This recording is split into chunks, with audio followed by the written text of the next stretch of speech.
the Single Mom Podcast, episode 63. It is almost a new year. How do you close out the previous year and welcome in the new one? In today's episode, I discuss the various different rituals and routines that I use to bring an end to the previous year and welcome in the new year in a new, more positive and productive way. This podcast is a proud member of Parents on Demand, a network of high-quality shows for families just like yours. Download our free network app on Apple and Android and listen to your favorite episodes on the go. This is the Single Mom Success Podcast. Our mission is to help single moms find advice, support, ideas, and hopefully some humor along the way to help them navigate through this crazy single parenting gig and build the most amazing lives for themselves and their children. Please be sure to stop by thesinglemomblog.com for more great articles, free downloads, giveaways, and more. Now, let's dive in. Hey there, and welcome to this episode of the Single Mom Podcast. I am so glad that you are here, and if you are new to the podcast, welcome. I'm so happy that you have joined me today.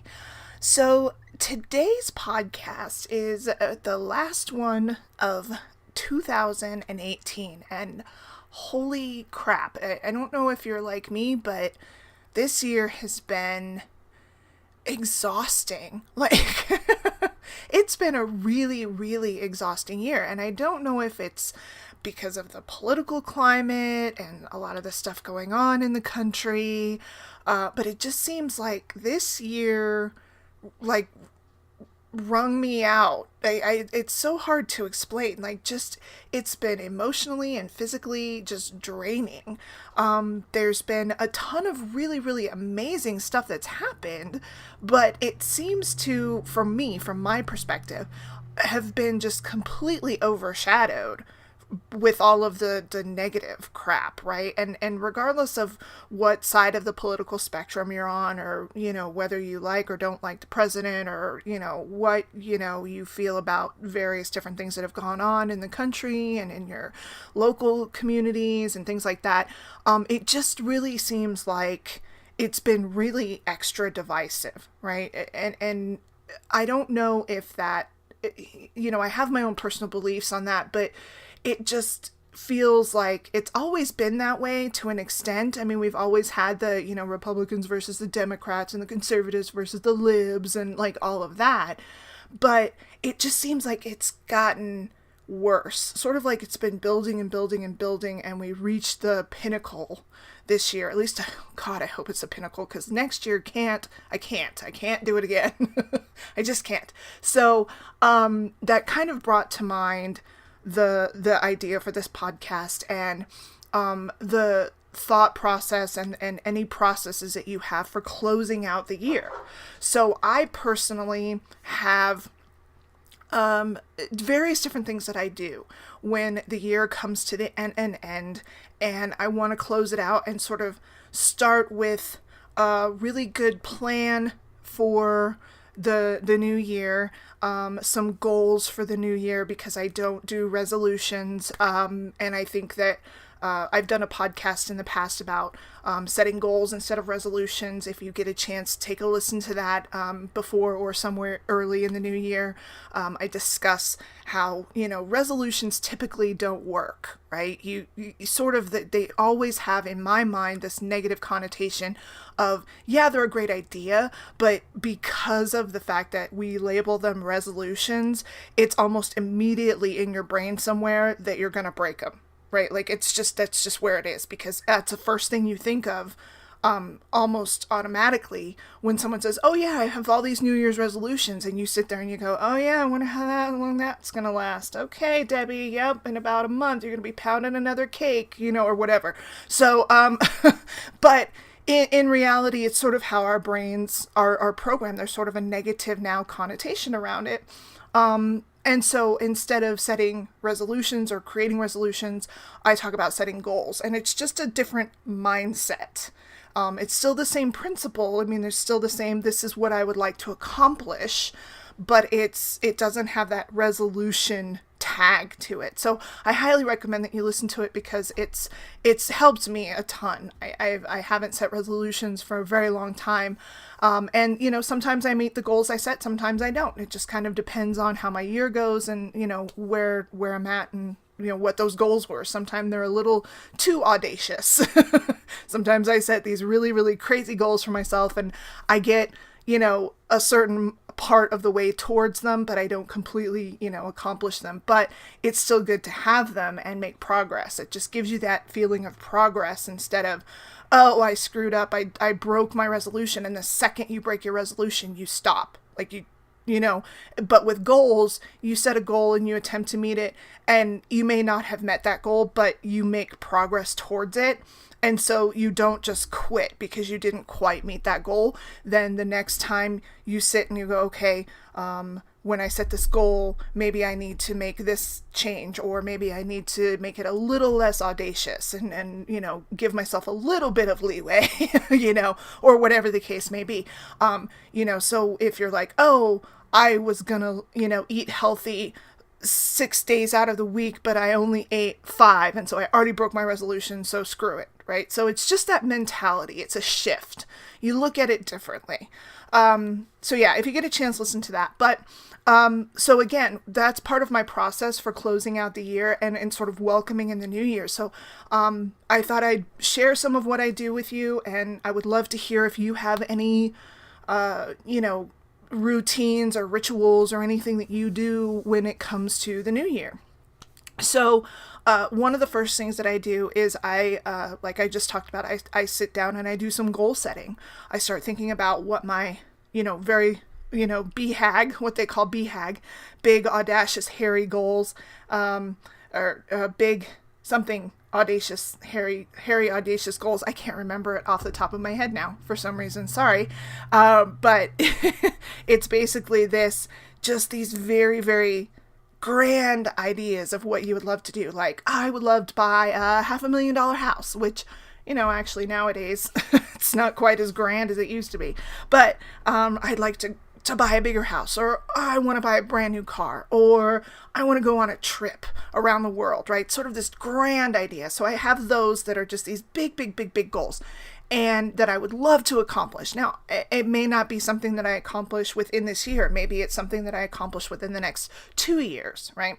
But then I take those big goals and I start thinking about, okay, what do I need to do to make those goals happen? And I start thinking about the steps and the plan and the process of what would need to happen for me to take care of those. So for example, if your goal is to buy a house, okay, so I want to buy this grand house. I want to be able to spend, $500,000. I want to be able to get this house.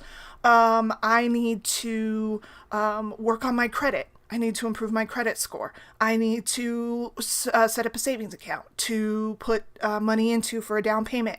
I need to, start searching and researching where I want to live and schools for my kids and things like that. I need to work on my business and how I'm going to bring in more additional income. If you are not self-employed like I am and you work, a regular 9-to-5 job, okay, do I need to start looking at part-time work? How can I work part-time? How can I bring in more revenue? Do I need to ask for a raise this year? Right? Things like this, that sort of help you break down the various things that you need to do in order to accomplish those goals. And so I just sit down and I start planning them out. And I don't think about it's impossible or it's never going to happen or what the hell am I thinking? I'm never going to make that happen, right? Don't start your year off with self-limitations, right? There's enough people in the world that are going to tell you, what are you, crazy? You can't do it. Then you should not be telling yourself that. Right? It's the same thing I tell my daughter. There's a ton of times where my daughter has a lot of negative self-talk where she's like, oh, I'm stupid. And I'm like, you know what? I would never allow anybody else to call you stupid. I sure as hell am not going to let you call yourself stupid. Okay? Same thing with, oh, I'm fat. I would never let anybody call you fat. Why would you why would you let yourself call yourself fat? That was probably not the proper way to say that, but you get what I'm saying. So, it's just that, why would you start your year off telling yourself you can't do something? So don't go into it with these limiting beliefs. Just lay it out. Whatever your goals are, no matter how crazy they may seem, Because you know what? Every idea was crazy until someone did it, right? Everything was crazy. Starting my own business, working from home was crazy until I did it. And yeah, there's been hard times, but there's been awesome times, right? And I would never change it for the world. But it doesn't mean that, if I had listened to people, my ex, my daughter's dad, he was like, so you're going to work from your computer? Like, how's that work? Like, so you're just sitting around doing nothing all day, right? So, which is another good reason why he's an ex. But do you see what I'm saying? Like, it's that limiting belief. I had family members who were like, what do you mean you work from home? What do you do? Are you like, you're doing like Avon or Mary Kay or what? So it just is like, don't let that. There's enough people out there that are going to tell you can't, or you shouldn't, or it'll never work. So don't start your year off with that mentality. Start your year off with the mentality of, I can do pretty much anything. I can do anything. Okay? And I'm not going to let anybody tell me any different. I'm going to work my ass off because this is what's important to me. This is what I want. These are my goals. These are my dreams. And yeah, I may have to work extra hard at it. It may not come as easy to me as it does other people, but it doesn't mean I can't do it. Okay? So, set a goal. If your goal is health related, I want to lose weight. Okay? So my goal is I need to lose another, probably 50 pounds. So this past year, I didn't take care of myself at all. I've done podcasts in the past about losing weight and needing to get healthy and things like that. And I let that go to the wayside and I put it aside, and I knew I was doing it in order to work on other things. But also I was dealing with, a lot of depression and issues and things that were going on. And so it just sort of fell to the side. I didn't even think about it. I didn't attempt it. I didn't try. I stopped going to the gym. I just was like, I don't care. I know I'm going to get fatter. I know I'm going to gain more weight.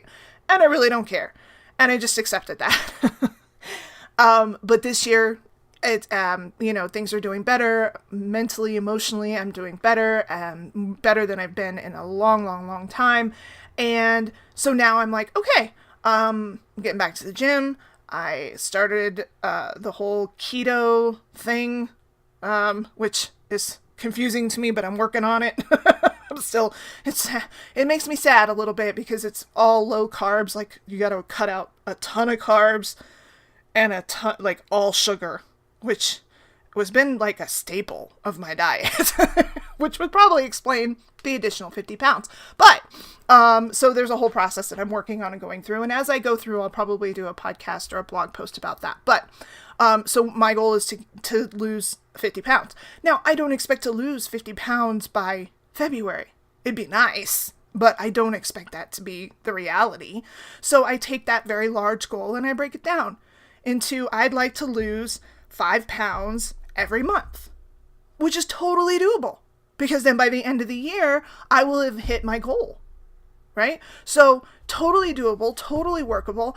And, if I fall off the wagon a little bit here, it's something where it's not going to be a devastating thing. Where it's like, oh, I only lost 3 pounds this month instead of 5. But okay, so next month, I just need to work better. I need to adjust. I need to go to the gym more than I was, or whatever, right?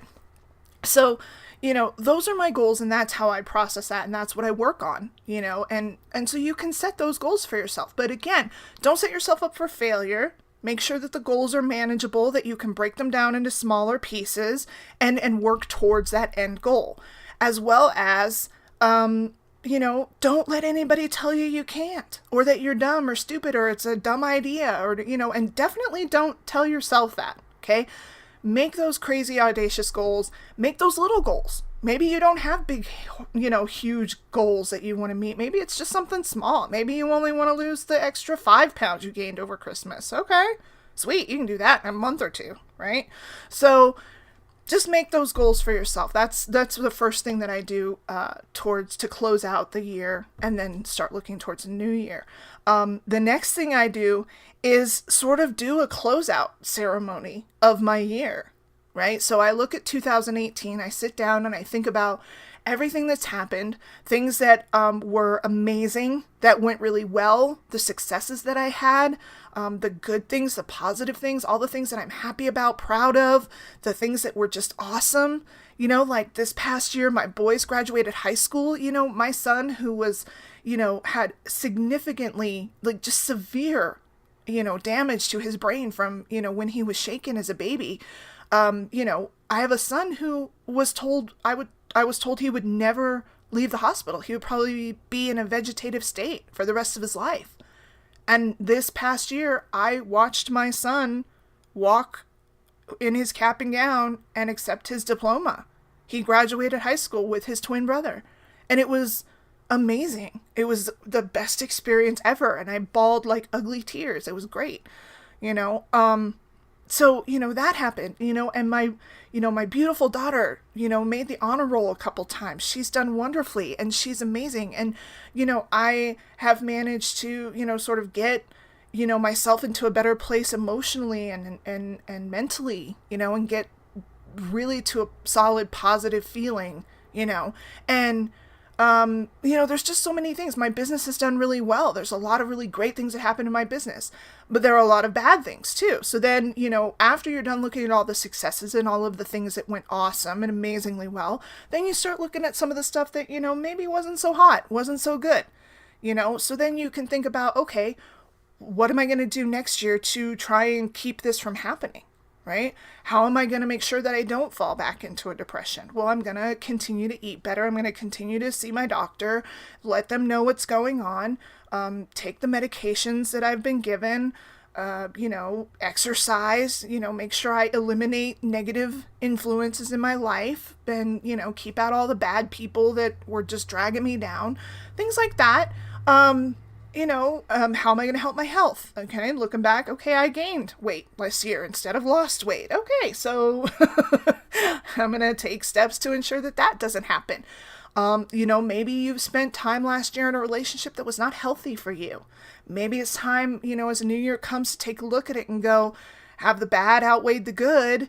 And do I think that anything's going to change? Can there be steps taken to make these changes? Or is this person or relationship just toxic? And if so, maybe it's time to start looking at, getting out of that relationship. Maybe it's time to move on and do something better for yourself and your family and your kids. Were you as on top of it as a mom as you want to be? Well, that never happens, right? So I never put that in my negative. I always put that in my positive. Anything having to do with being a mom and parenting, I always put in the positive, because if at the end of the year my children are all still alive and they're all still happy and they're all still fed and clothed and clean and we have a place to live and, everything's being taken care of, I put it, I kept the tiny humans alive. There we go. That's my win. I'm taking that. It doesn't matter whether, okay, maybe I yelled more than I wanted to. Maybe okay, those are things that you can definitely work on in the new year, if maybe that's something that you want to work on changing. But here's the thing. All of that stuff and how you parent and how you relate to your kids and whether you lost your temper more often than not and whether you yelled more than you wish you had or you were just too tired to play with your kids or you just didn't want, like, all of those things, I really truly find if you stop and sit and think about and take a really, really hard look at, all relate to how you're caring for yourself. Period.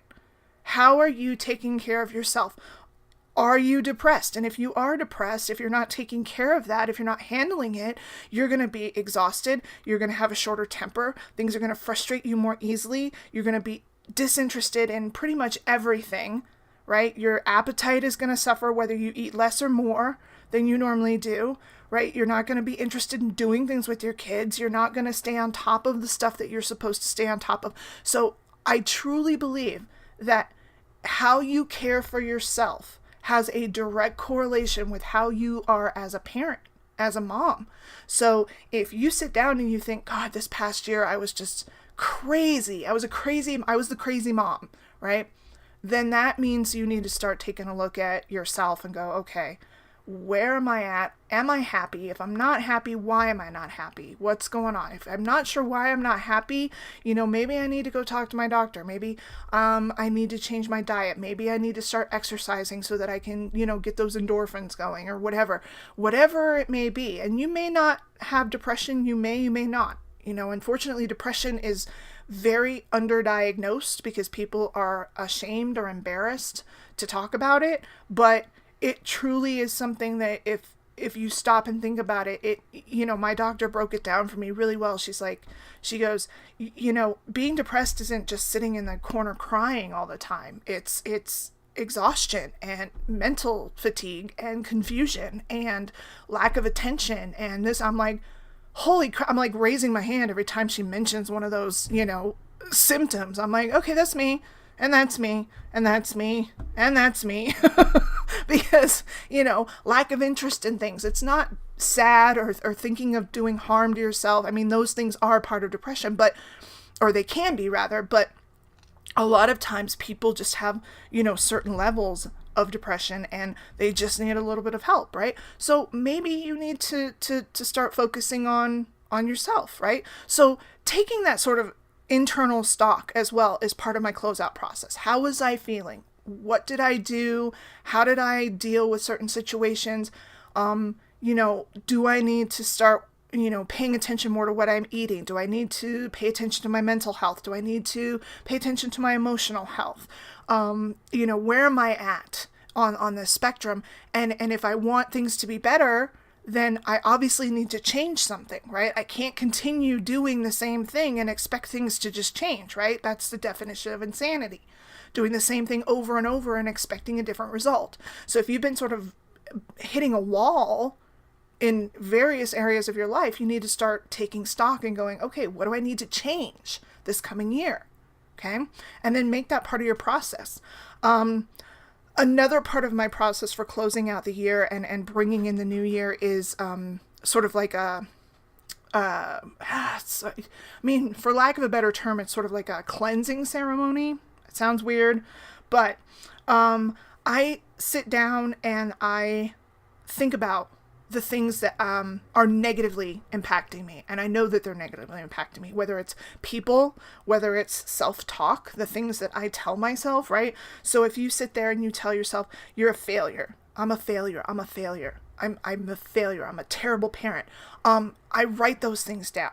I write them down and then I put them into either my fireplace, if you have one, or a fire pit, or a bowl that won't burn, but I burn it. Okay, I burn it. Now, be careful. Obviously, I don't want you setting your homes on fire. Be careful. Do it somewhere safe. Don't necessarily do it with your kids around unless they're older. And I burn it in the fireplace.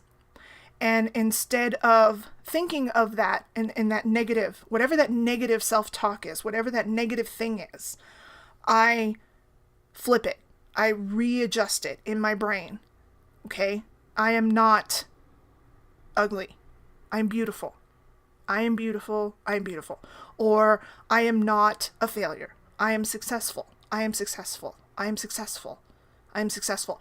And it is, and then you have to sort of get into that habit of reframing how you talk to yourself and how you look at yourself and your situation, right?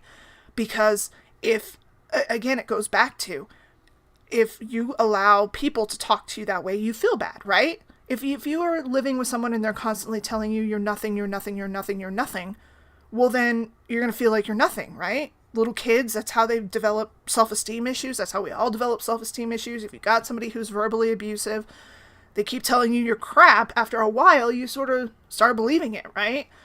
Well, imagine now if you're the one telling yourself that all the time. If you're the one telling yourself that all the time, of course you're going to think that. Of course you're going to believe that. So you've got to reframe it.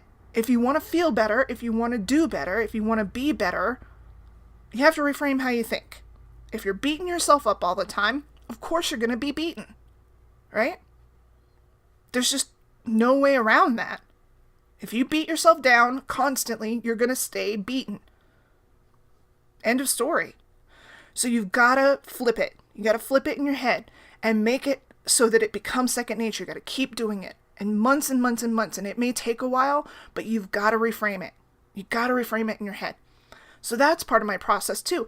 And I let go of things that, not just negative self-talk or anything like that, not just that, but I start thinking about anybody who negatively impacted my life in the year, who were there people who were emotional vampires who just sucked the life out of me, right? Were there people who took every last little bit of good feeling I had and squashed it? And if there are, I eliminate those people from my life, or I minimize how much they are in my life, right? There may be family members. You may have family members.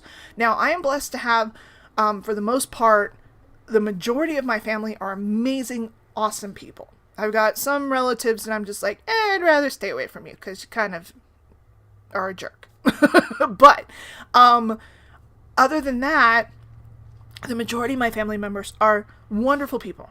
Okay, but not everybody is blessed like that. Some people have moms who are very critical, who are very mean, right? And they make them feel like dirt, you know, and maybe this is the time to be like, okay, mom, I love you. You're my mom, but I'm not going to be coming over here every day to see you anymore. I may come by every couple of weeks, right? Because you're still my mom and I love you and I want to check on you, but you make me feel like crap. You don't necessarily have to tell her that, but, you know, just be like, you know, and just start limiting how much you are around those people. If there are people who are negative influences in your life, who are bringing out bad habits, right? If you found that you spent the majority of your year intoxicated because you hang out with a lot of friends who are big drinkers, if that's something you want to change in the next year, maybe you should stop hanging out with all the friends who are big drinkers, right? Or if you spend too much money every time you go out with your friend, you know, talk to your friend and be like, hey, I can't keep doing this. I definitely want to still hang out with you, but I can't keep going shopping, or I can't keep going out every day or for lunch, or I can't keep doing this because it's costing me too much money. So maybe we can change it to once a month we meet, right? Or whatever. So again, anything that negatively impacted you, any person that negatively impacted you, start examining that and just go, okay, I'm going to release this. I'm going to release this negative thought. I'm going to release this negative talk. I'm going to release this negative person because they are not serving me to help me move towards my goals, right? And I just release them, you know, and again, you don't necessarily have to burn them. I do. It's just sort of my little woo-woo, you know, I'm a little more on the woo-woo side than some people. But that's part of my process, and I burn it. Now, you can throw it in the shredder. You can tear it up into little pieces. You can, you know, do whatever.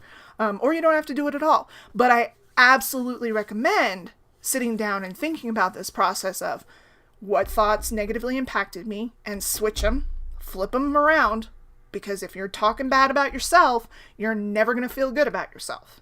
Okay. And then again, with the negative people, if you have negative influences, you need to walk away from anybody who does not serve or help or lift you up. Okay. You are who you hang with. If you've ever heard that phrase, right? You are who you hang with. So if you're hanging around with losers who are drunk all the time, look at that. You may be a loser who's drunk all the time. If you're hanging out with people who are bad influences on you, right? If you are hanging around people who are negative, then you're gonna feel negative, right? That's just how it is. So, that's part of my process too. And then I stop and think about, after I do that part, then I start thinking about who are the people who are positive in my life? Who are the people who are good for me? Who are the people who have helped lift me up? And those are the people I make a commitment to spend more time with, to talk to more often, right? To make a conscious effort to have them play a bigger role in my life. Now, they're not going to, you know, I'm not looking to stalk my friends or family members or role models, but find the people who lift you up, right? A rising tide lifts all boats. So you need to be around the people who are going to bring you up, not push you down.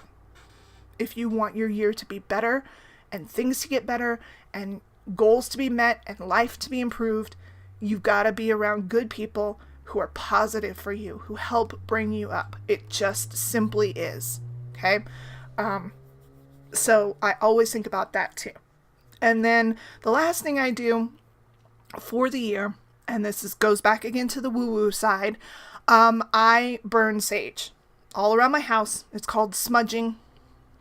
I have a whole process and a whole ritual where I take sage and I burn it, and I go all around my house, and I use, I think it's white sage. I just like it a little bit better, but I think it's white sage. Anyway, I bought it. I buy several of them every year when I go to the Renaissance Festival from the same place because I just love it. And I burn that, and I smudge around my house, and I release the negative energy from my home. Again, very woo-woo, but I like it.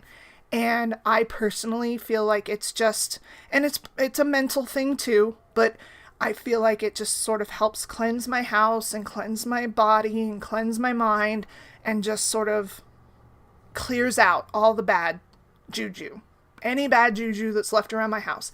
And again, this past year, I feel like it was everywhere. It didn't matter where I went. It was just, I couldn't help it. So I definitely am planning on doing a huge cleansing and just saging the heck out of my house so that I can get that sort of cleanse. So that's the final thing that I do personally. If you have never done it, if you're interested in it, on the blog, I will put a link on the process and what it is and how it works and the beliefs around it, as well as where you can find a smudging kit if you're interested.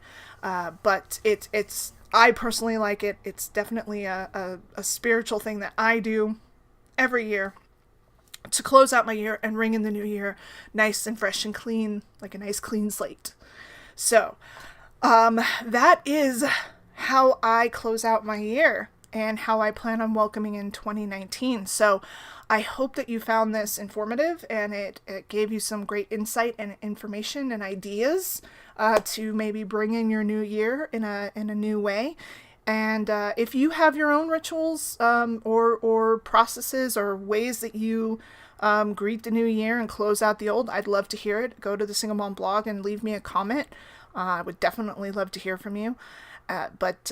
Yeah, I welcome the new year with arms wide open, and here's hoping that it is better than the last. And I wish you all a very, very Merry New Year. Happy New Year. Merry New Year.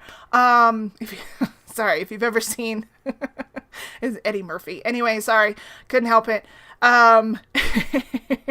It's a movie called Trading Places, if you ever get a chance to watch it. It's an old 80s movie. It's funny. I like it. But, so I hope that you have a wonderful new year and that 2019 brings you nothing but joy and prosperity and just wonderful, wonderful things to come, okay? So take care, and we'll talk to you next year.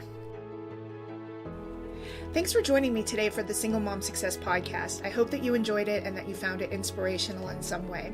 Don't forget to visit thesinglemomblog.com for more of our podcasts, articles, downloads, and free giveaways. I hope that you have a fantastic day, and never forget that you are amazing.